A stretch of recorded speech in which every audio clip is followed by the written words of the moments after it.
evening, everyone. Welcome to our third session of our auspicious event, Focus Next India, sponsored by CView and Best Beta Testers. As we decided to be a part of the change, we present you this astounding live interactive session with a striking personality. The topic today that we are going to talk about is women empowerment. The concept which we talked about to improve the status of women in our country through education, awareness, literacy, and training. Today we have an inspiring woman with us who remains as an immense encouragement for students with her courage and passion. Before we welcome her on the screen, let us know about her illuminating journey through a video. Dr. Priyanka Das RAJKAKATI is a French aerospace engineer-cum-artist born in India whose works involves mixing science, art and space. From the Moon Gallery art project to co-founding the exploration company, she has particular fascination with lunar exploration. Growing up in Delhi, obtaining a bachelor in physics from St. Stephen's College, later she moved to France to explore new horizons. While studying engineering at École Polytechnique and Isaïe Supero and then obtaining a PhD in satellite navigation, she discovered her passion on arts and #STEAM outreach. Her work draws inspiration from Indian roots and her travels to Brazil, Mauna Loa volcano in Hawaii and Antarctica. As an artist-scientist in the space industry, she has won numerous awards including a feature in the Forbes India 30 Under 30 list and 2021 Carmen Fellowship.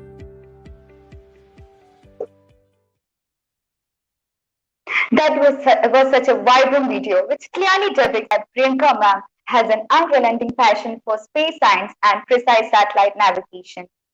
Ever since her childhood, she has been fascinated about exploring space through art. She has been selected for the fifth edition of Homeward Bound, a global initiative that conducts leadership expedition for women into science to Antarctica. According to the French Embassy in India, out of 75 women selected for the program from around the world, Priyanka ma'am was one of the youngest women of Indian origin to be selected for the opportunity. As she was one of the few to be selected to send her after to the moon as part of International Moon Gallery project. Here we have Priyanka ma'am to interact with us and inspire the youth with her insights. With all due respect, let us welcome Mrs. Priyanka Das RAJKAKATI onto the screen.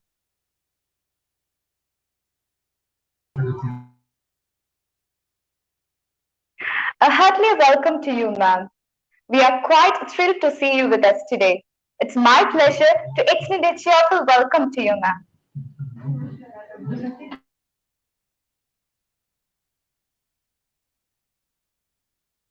Ma'am, you're mute. Oh, sorry. Should I share my screen already?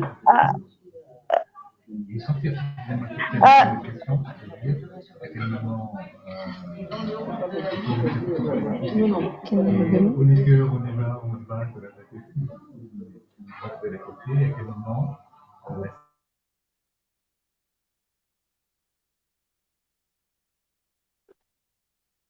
So, ma'am, how do you feel about inspiring a lot of women who are striving to build their career and passion?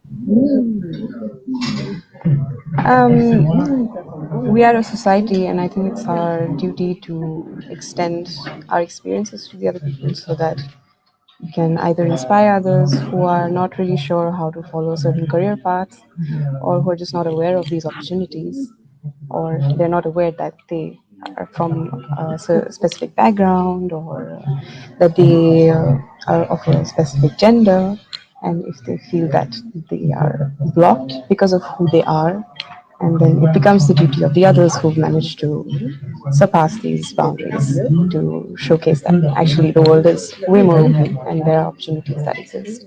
So I'm quite excited, and thank you for having me for this talk. We are so grateful, ma'am, to have you here on this platform.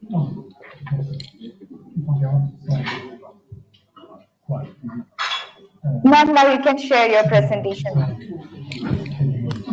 Okay.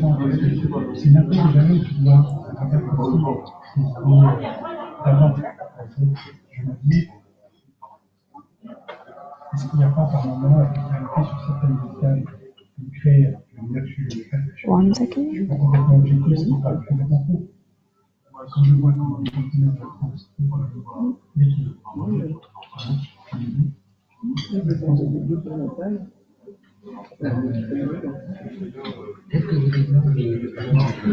Can you see my screen?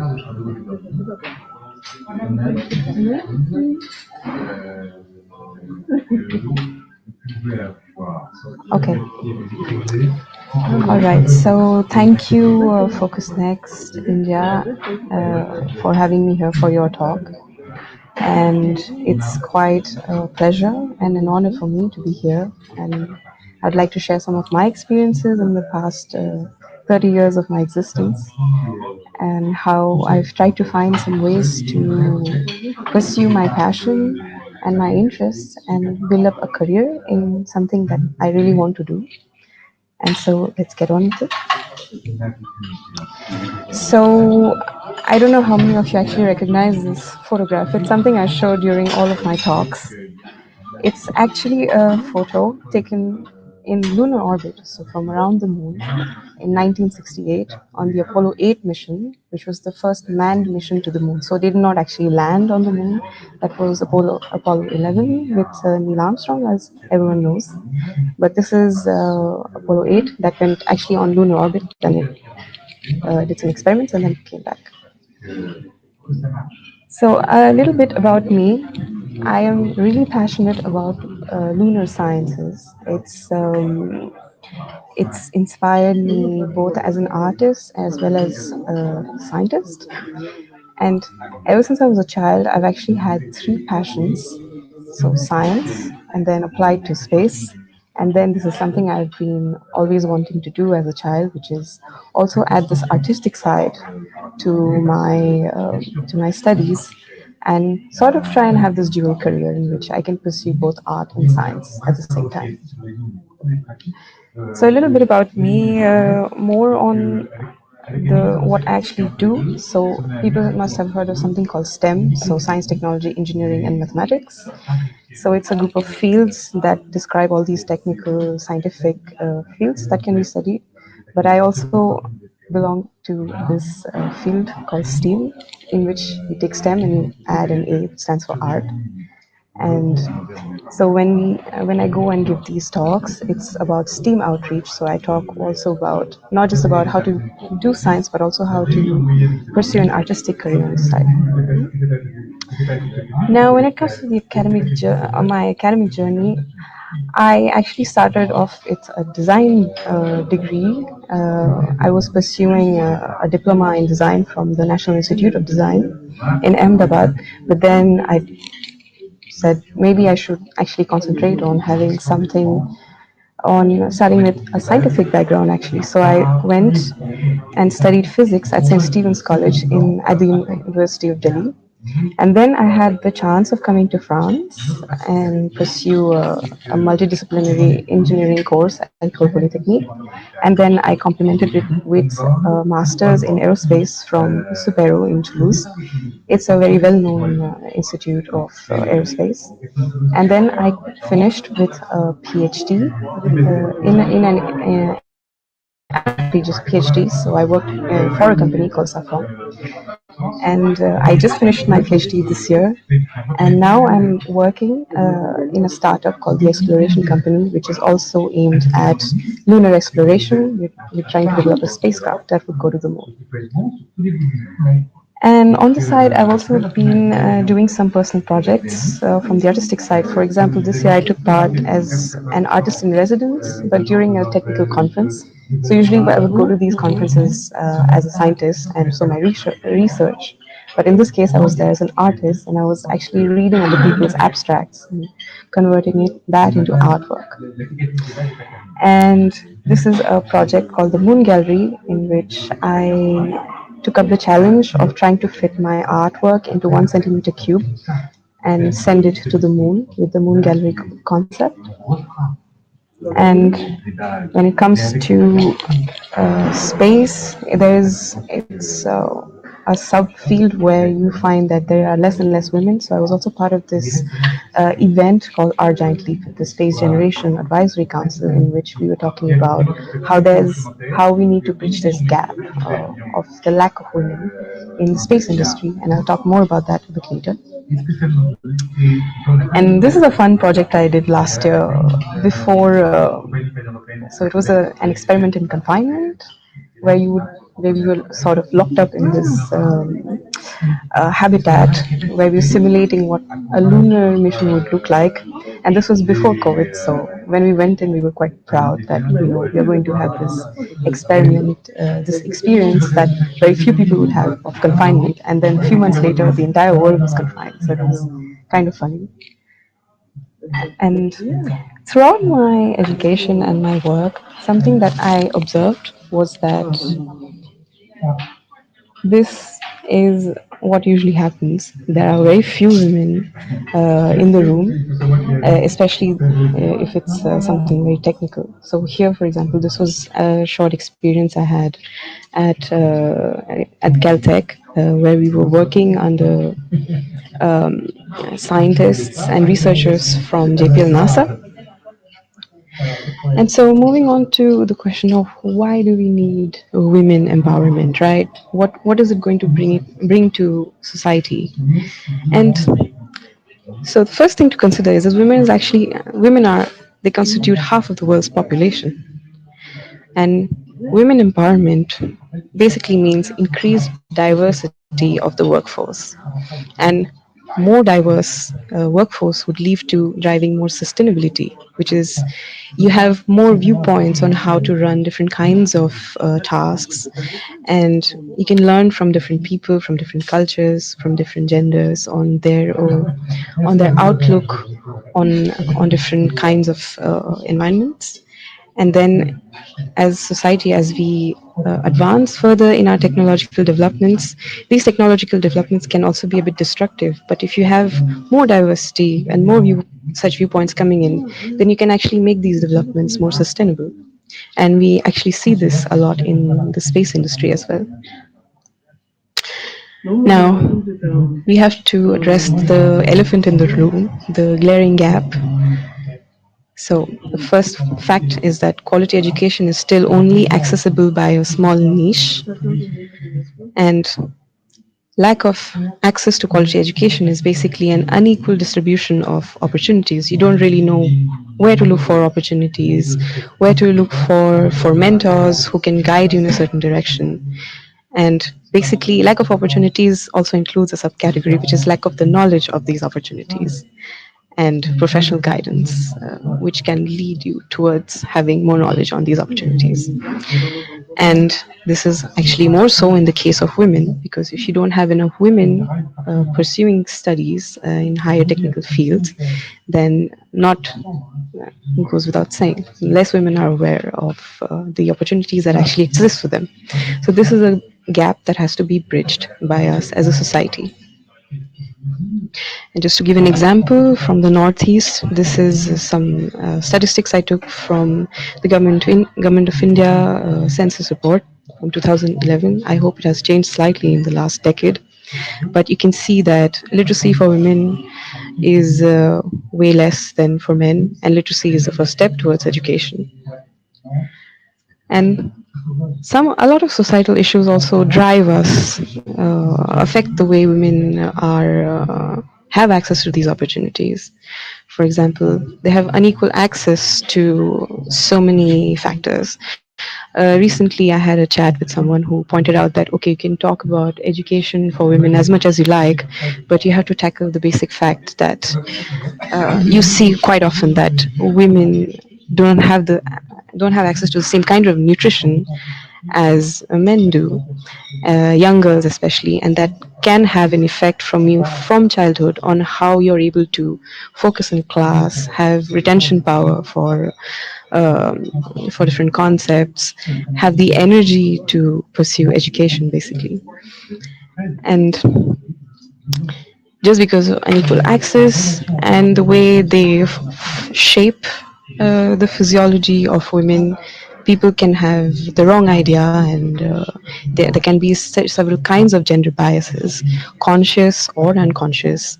You see a girl walking in the room, you try to uh, be as open as you want, but somehow, somewhere inside, you have these prejudices that are already formed based on the society where you come from.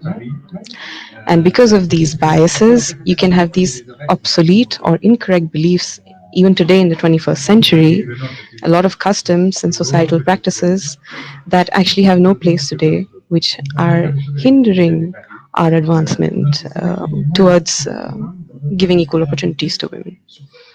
And of course, there are still so many cases of harassment and the lack of a basic work environment that nurtures women and sustains their ambitions. Actually, if you want to go on maternity leaves, if you want to take care of your child, if you want to climb the ladder, and then work environment still needs to undergo a lot of change so that women feel the same kind of facility as men do in feeling more accomplished. So I come from the space industry, and this is a very extremely specific example that I would like to give you, which is female astronauts. So on the left side, you see a graph. It's from 2019. It has not changed much in the last 2 years, but the top part of the graph shows you the number of male astronauts that have been trained and who have gone to space, and below are the number of women. And you can see that clearly there's a lack of equilibrium, although it's there's no reason why you shouldn't send more women to space, because they have outperformed and equally performed or outperformed men in as astronauts. For example, the most time spent in space by an American astronaut is a woman, actually, Peggy Whitson, and uh, they have also performed very long space flights. For example, Christina Koch has spent 328 days in space. And they've also performed the longest spacewalks. And we also had this recent all female EVA with Krishna Koch and Jessica Meir. So women have shown that they are capable of being very qualified astronauts. So why still this gender gap, right? But NASA has gone on and shown that we can get rid of this disparity, and the recent cohorts of astronauts have actually almost achieved 50% parity. Now, this is something I learned during one of the events that I organized, that this lack of equality in space can actually be derived from aviation, which is, we can say, the sister organization, the sister industry for space. So from the beginning, we saw that women were actually barred from the military, and there are these anecdotes where they had to disguise themselves as men. And it was only in 1975 that the USA opened the doors of military academies to women, and then we started having women candidates for astronauts, because initially you needed to be a test pilot to be an astronaut. And there were also cases where there were strikes in civil aviation when we opened the doors to women.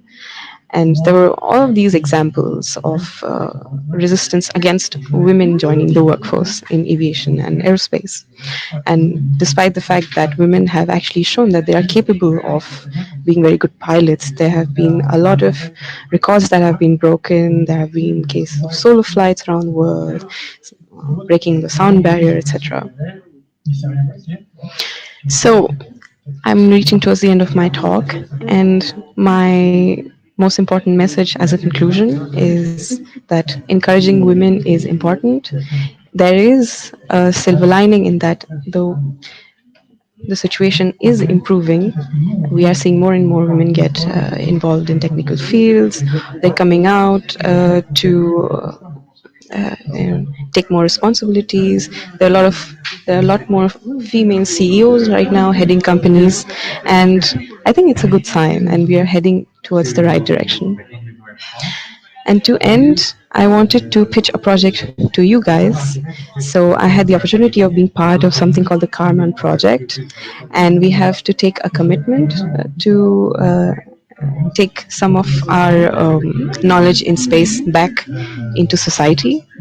And my commitment idea is that space technology affects everyone. We are all aware of it, but every one of us here on this talk is probably aware of it, but not people in remote villages.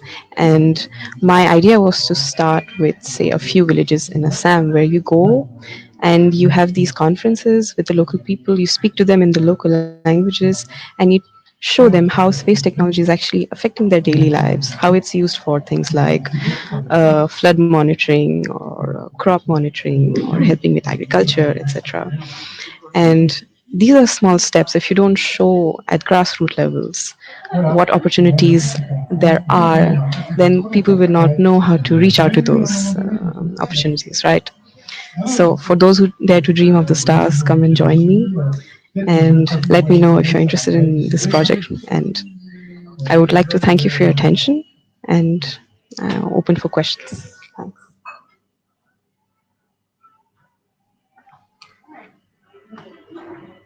That's so amazing, ma'am. I'm sure that students will be learning a lot of insights from you today. Okay, ma'am, without any further delay, let's dive into the exciting part of the session. We have many questions for you, ma'am. Hope the session brings a lot of change to the students who are listening to the session. Shall we get into it, ma'am? Yes, yes, please. Okay, ma'am. Ma'am, what challenges did you face being a woman in aerospace engineering? So it was quite challenging, firstly, during my studies to find that I was often one of the three or four women in a room full of 60 dudes. And if you, and so already there's this lack of role model in the industry where you have to really go out and look at what are women actually doing in the space industry and how have they reached to that point, and cross this gender barrier that is there due to conscious or unconscious reasons. And on the other side, I think women also have um, different things that make you comfortable, the way things that need to be set up in your work environment so you feel comfortable working. For example, lack of harassment, lack of comments saying, "Oh, you're a girl," so uh, yeah, those kind of incidences that happen. Just also, just because there are not too many women, I seem to have a lack of many women friends in the aerospace industry. And so it's these little things like that make it a challenge. And I would like to therefore encourage you lot so that you can send more women so you can study with me and I can have some more female presence around. Thank you so much, ma'am. I heard that you are the only woman in your workspace. What is the reason behind the smaller number of women and how do you feel about it? So, in my current job, for the moment, yes, I would say I'm one of the few women working in the tech field for our company. And before that, as well, even when I was doing my PhD, I was, yeah, I would say the only woman in my team, in my research team.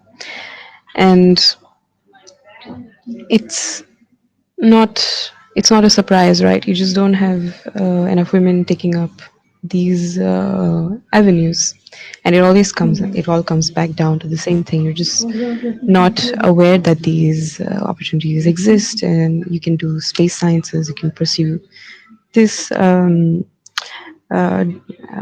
direction, or you can take up that's subtopic as your master's.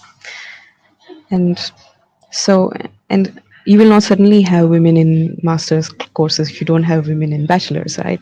And you're not going to have women pursuing bachelor's in aerospace if you don't have enough girls pursuing scientific fields in school. And you're not going to have enough girls pursuing scientific fields in school if you just don't have enough girls in schools. So I think that is one major reason for the lack of enough women. But then also something positive that I see is our generation at least has way more presence, and it's just older generations where you had they're from a different generation altogether, a different mindset and mentality. But I see that it's changing, and that's positive. Exactly, ma'am. Now the scenario is changing, and that is kind of a positive side.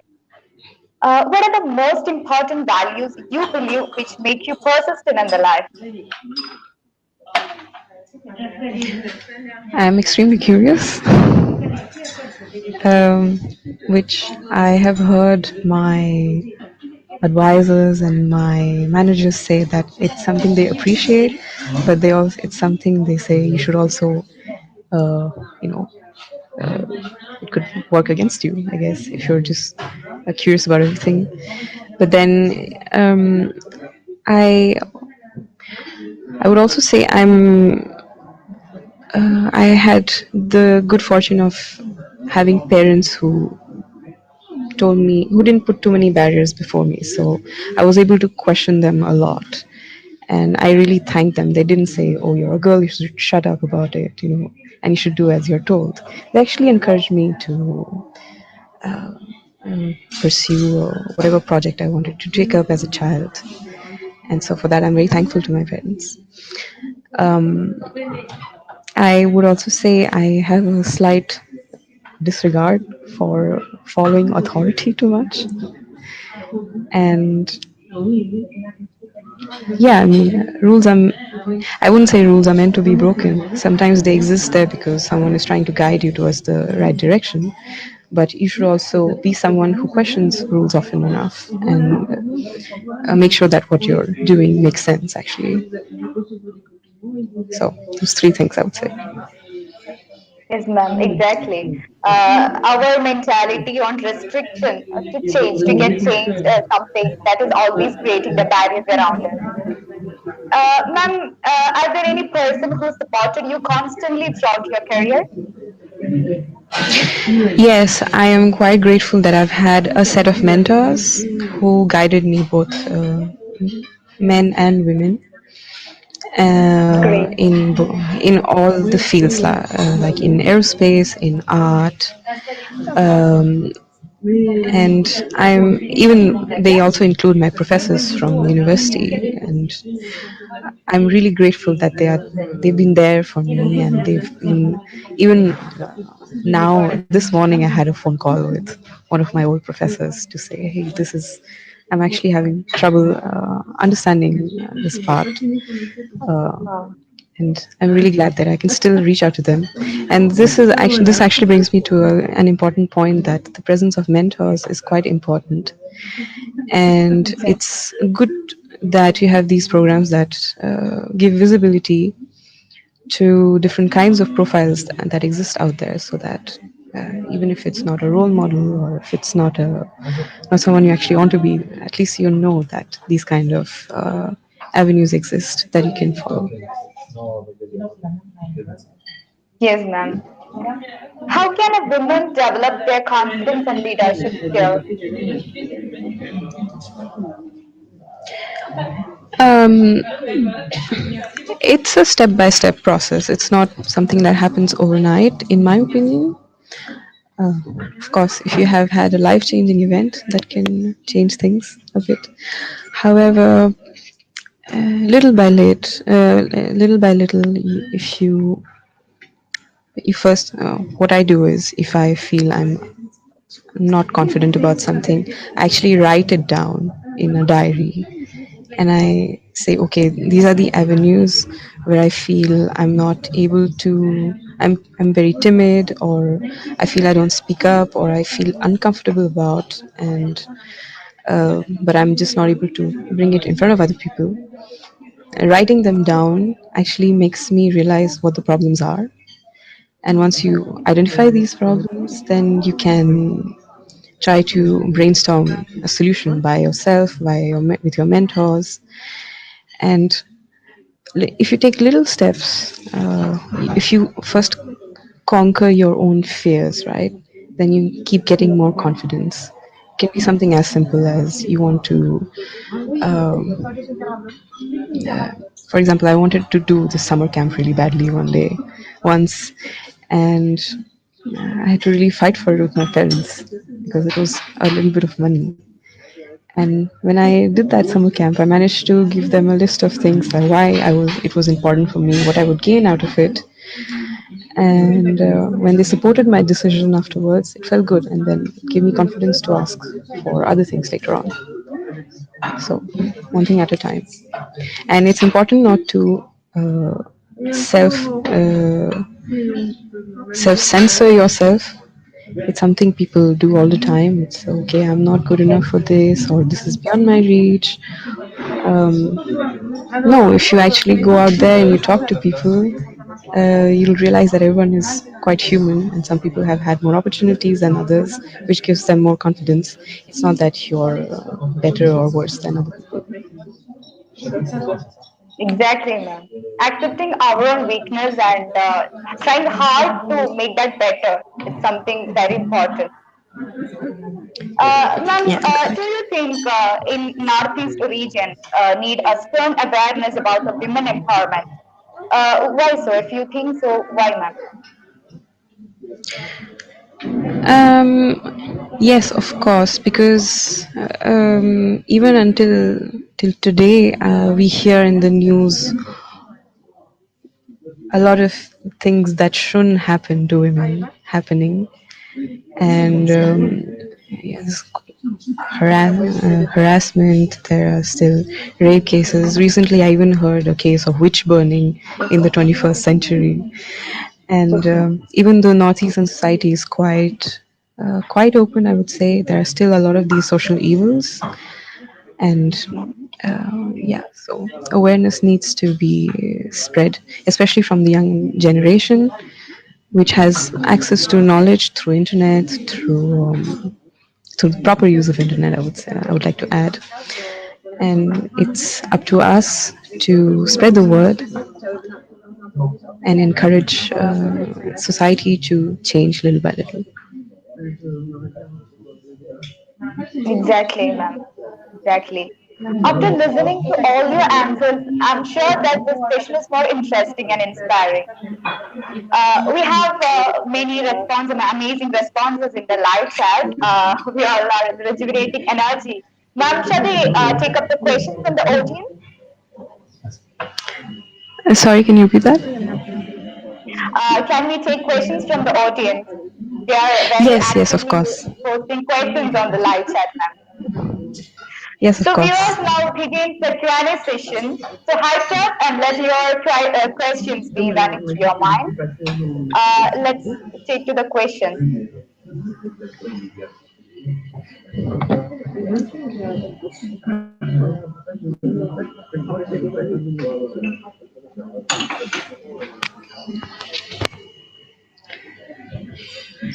Okay, so should I take the question myself? So, how do you balance your career, passion, and personal life? It's a, it's a, it's it's a really really good question because yeah, you only have 24 hours in a day, right? And but I think it's for your mental health. It's very important to find some balance, and it also depends on what kind of person you are. I've met a lot of people in my age group who have chosen to just be career oriented and not have a family life. I'm very different, and I strive to find a balance with my partner. And of course, it's today's society is not not meant, I would say, for people who want to just sit at home and just wait for things to happen to them. So if you're out there and you want to achieve something, then it's very good. But also make sure that you have time for yourself. You switch off. Recently, I broke my phone, and it was amazing because I could stay away from my from social media, from WhatsApp for almost 3 to 4 weeks. It was a very good detox moment for me, and it also made me reevaluate a lot of things that were accumulating in my mind as constant loops. And I think it's quite important that you pay attention to your mental health, and having a healthy personal life really adds to that. Yes, ma'am. And in these days, in this online era, the mental health is very important to be taken care of. For me, also, the college life, the entire college life is on my mobile phone. You can say without the mobile phone, I feel like I can't do anything like that.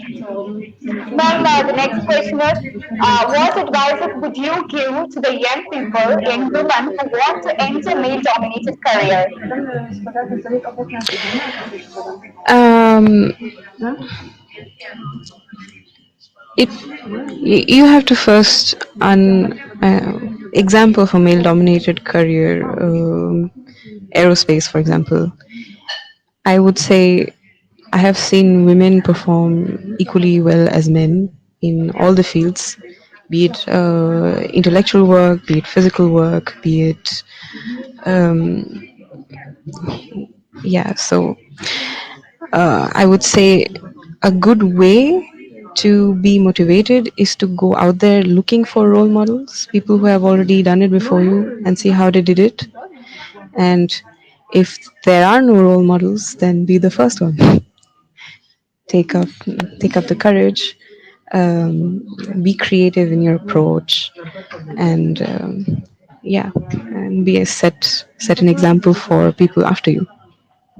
That's amazing, ma'am. If there is no any motivation, we have to be the first one. That is great, ma'am. What do you suggest to women who aren't able to step into professional career? Ma'am, there is a lot of noise from your side. Can you mute? Yeah. What do you suggest women who aren't able to step into professional career, even because of educational qualities needed? Yeah, this is a very important question because I have seen my own friends suffering from something like this. And um, there are a lot of groups that help out. For example, NGOs that can orient you in a professional career, towards a professional career. For example, I have a friend who recently had to take maternity leave, etc. For example, and then she found it difficult to go back to her job, for example. And so she did reach out to these groups where you talk to other people and see how they have managed to insert themselves in a professional life. And it also depends on what opportunities exist around you. So if you're able to find something, if you're not able to find something in your environment, is it possible to shift to a different place?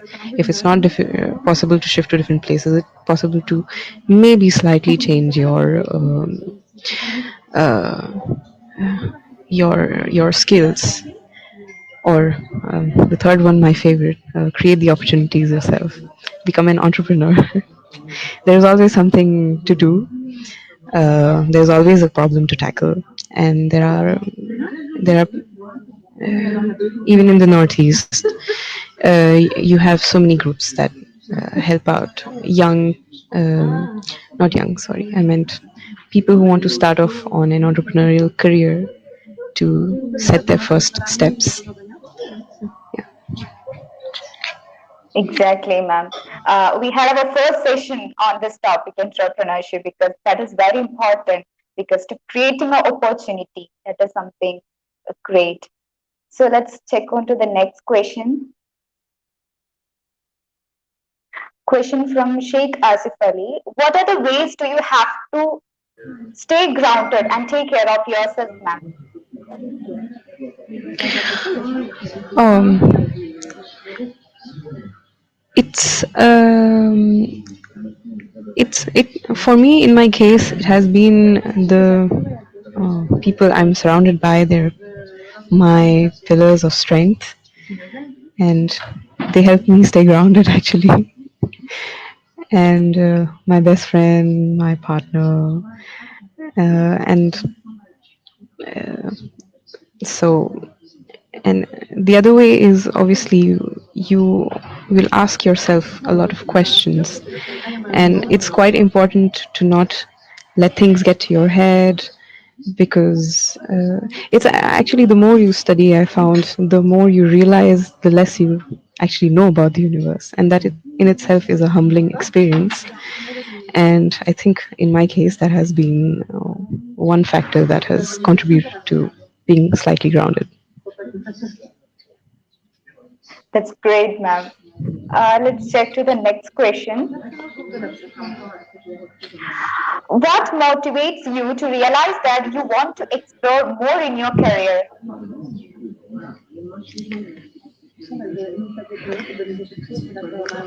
Would go back to my earlier comment. It's the more you know, the more you realize, the less you know, and there is always so much to learn. And I think for me, it's also a way to. I mean, there is so much out there that you can see and learn from and spend your time doing this. What I want to say is that our life can get a bit overwhelming, you know. There's this beautiful word that I learned in German called Weltschmerz, which means feeling sick because of the ills of the world. And I think that can start to overwhelm us as individuals and make us lose trust or our faith in society around us. But then if you actually go and you delve deeper, you always see there's something new to do, ways you can help out, something new you can discover, and you can advance sciences, you can advance philosophy, you can advance art. There's so much you can do with your time, and it's even nicer when you can do something that gives back to society, right? And yeah, that's what keeps me motivated. Ma'am, I myself was, surprised while seeing a person who connected the art with the science and bringing up something on that field that made me, surprised to know more about it. So, can I know how you, got the idea to connect art with the science, ma'am? It's something I've always been doing as a kid, and for me, uh, it's not something I chose to do. It's something I ended up doing because that's how I am.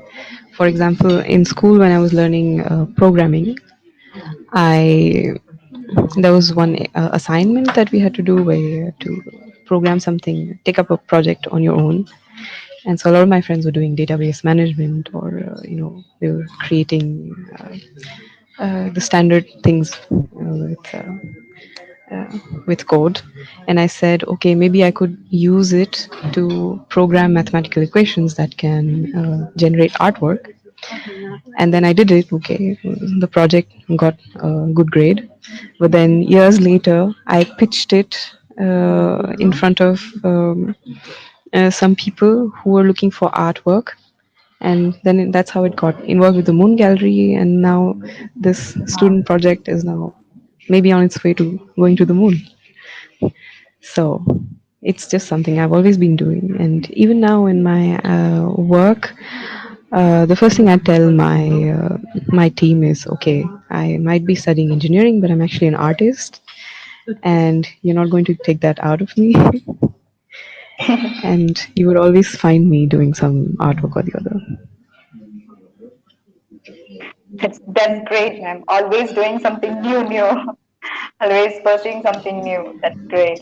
Let's check to the next question, ma'am. What are the opportunities for women in STEM? Oh, um, So, STEM again, it stands for science, technology, engineering, and mathematics.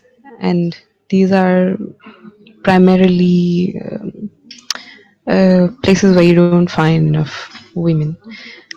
And it's kind of weird because you don't actually have a selection process that says you can't pursue it because you're a girl.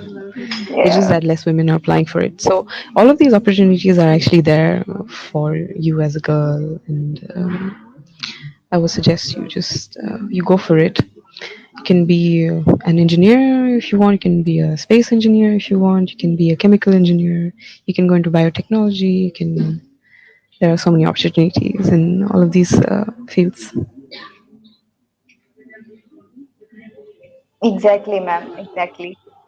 Let's check the next question. Ma'am, how do you feel central government consideration to increase legal age of marriage from 18 to 21? Wow. So this is for women, right? Because for men it was already 21. Yes, ma'am. I I would say it's a good move because then that allows women to spend some extra years getting a bachelor's degree at least in not just Exactly, ma'am. science but any field. And I mean, 18 is just a number again, right? There was no reason why you think a person would just suddenly become mature overnight on their 18th birthday. So, well, be it, I think 21 is a good age. I have no more comments on that. Yes, ma'am. Let's check the next question. Ma'am, how will you handle your failures? That's an excellent question. It's very important. It's very important to, okay, so I will say it openly. I have failed many times in life, and it can be quite frustrating. Uh, it can attack your sense of confidence as well. In these cases, what I do is I tell myself that it's quite normal to fail, and the important thing is not what you did in the past, right? The important thing is to accept the fact that you failed and then carry on and say that you will not do it the next time, or you learn from your failure and see how you can do it better the next time. And if you fail within a team, and then you should take up the courage to tell your team that, hey, I did this wrong, next time I'll do it better, give me an opportunity. Because if you don't do these things by yourself, no one else is going to do it for you. And so the first step is accept your failure, and second step is be ready to do something about it. Exactly, ma'am. Our next question. Ma'am, what will you suggest a woman who has no many opportunities in their clay? um, Again, an important question. Like I had said for an earlier question, if you can move out of the place, that would be one step. Where, okay, if you cannot leave it altogether, if you can at least move to somewhere temporarily where you can study something for a short term, say 1 year, 6 months, get trained in something else, and then you can come back to your place and continue take that opportunity further. Yes, ma'am. Or there is always a way to look around you and see a problem that needs to be solved. And or you can there are also a lot of groups these days that exist that can help you in guiding you. Exactly, ma'am. Sticking on to a place where we feel there is not much opportunity. It's better just, Sometimes yeah, I can understand that for some people it's very difficult to move out of a specific situation. And in that, in such a case, I mean, uh, I I would sympathize with them. It's not something I have felt that. Okay, there have been times when I felt really cornered, and I felt like I cannot really evolve from that situation.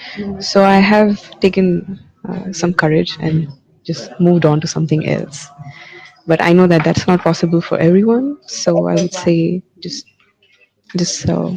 wait for till time gives you some opportunities, or you create them, or you try and move out of it, out of that place if you can.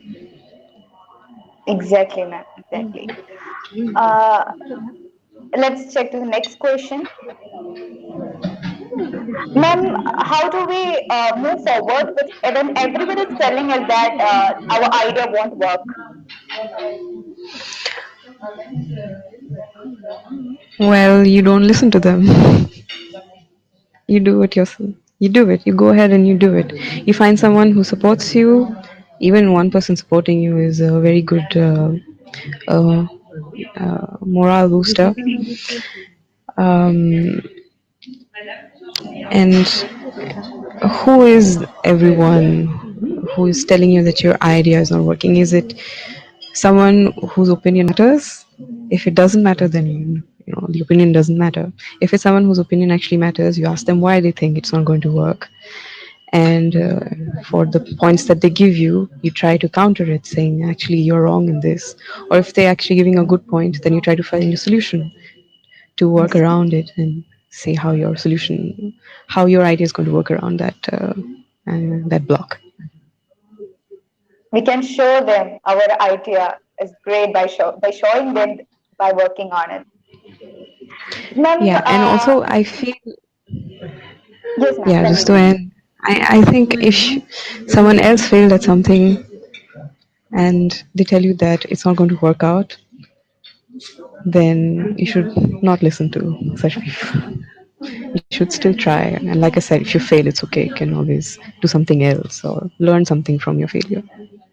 Yeah, we can learn something from our failures. So that's also something worthy. Ma'am, what's your point on? I mean, many women are being sent to space unlike men. Can you repeat the question? Sorry.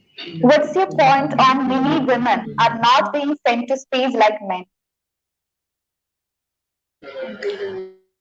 Actually, if you read the history of human space flight, you would come across a lot of anecdotes. In my presentation, I had said how aviation is a sister industry to aerospace, and in aviation itself, we saw that there was a lot of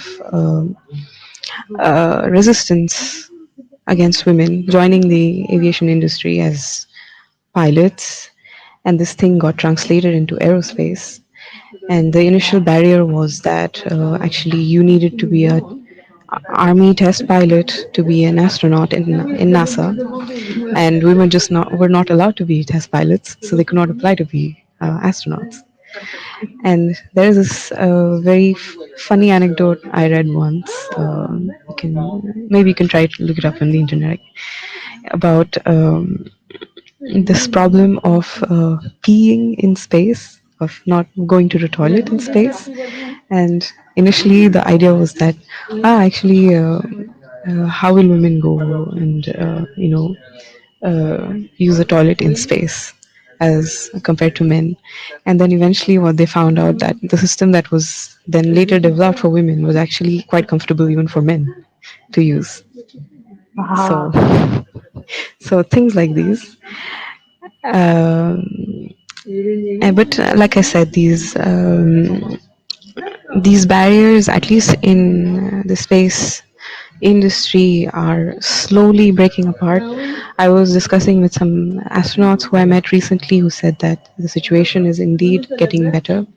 For example, NASA recently, their astronaut corps had almost 50-50% men and women. So things are improving. Yeah, ma'am. Ma'am, what are the qualities in a successful woman?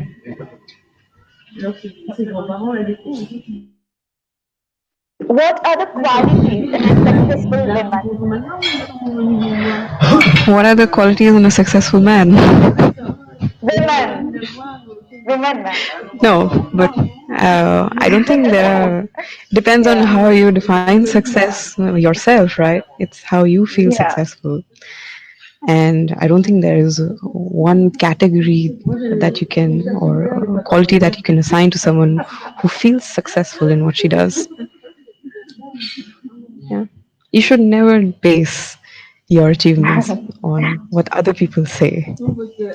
Yes, exactly. Ma'am, do you want to add up something? Anything you need to add other than these questions? Yeah, how many of you are motivated in helping out in this grassroots level program that I would like to start, in which you go to villages and you start talking to them about how space technology is actually being used in their everyday lives. Before that, actually, I don't know if anyone in the audience is studying anything related to aerospace engineering. In the live chat,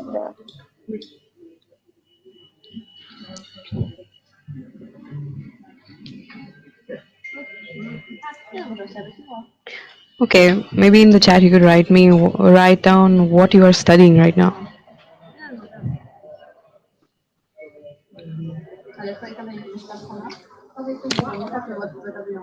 audience, you can type in the chat, live chat.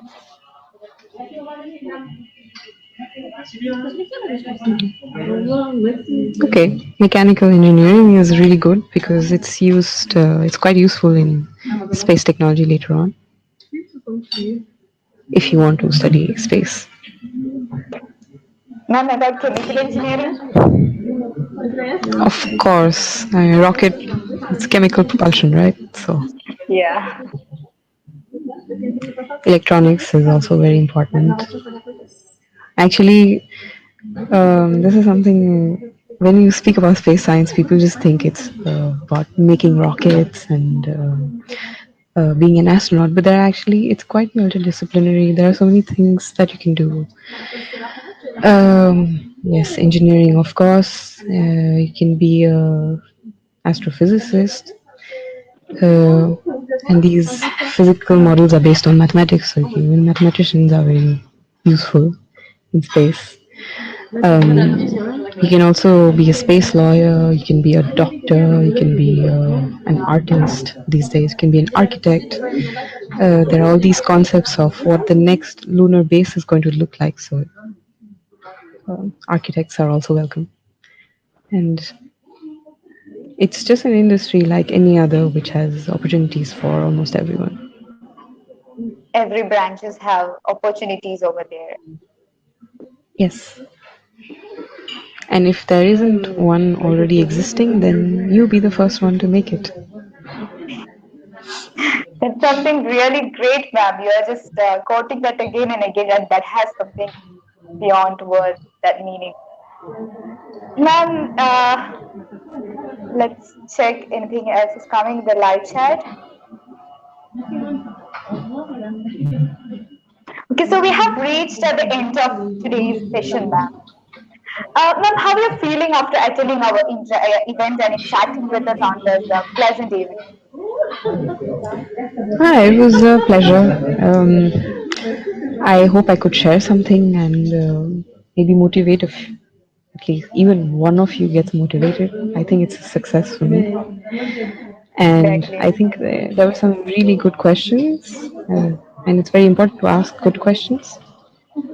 And so it's a good, you guys are on the right path. And Ma'am. I would like to thank you again for having me for the session. And One last question, ma'am. What was the yes. driving force that made you stick to the field of space and science? Um, for me, I I like looking at the stars. I mean, the Earth is very beautiful. We have one very beautiful planet, and we should respect it and take care of it. But our existence here is mostly in two dimensions, right? And okay, three dimensions. If you stay on the first floor, you take a flight to travel. But we're just a tiny speck in the universe, and there's it's if you just think about how big the universe is out there,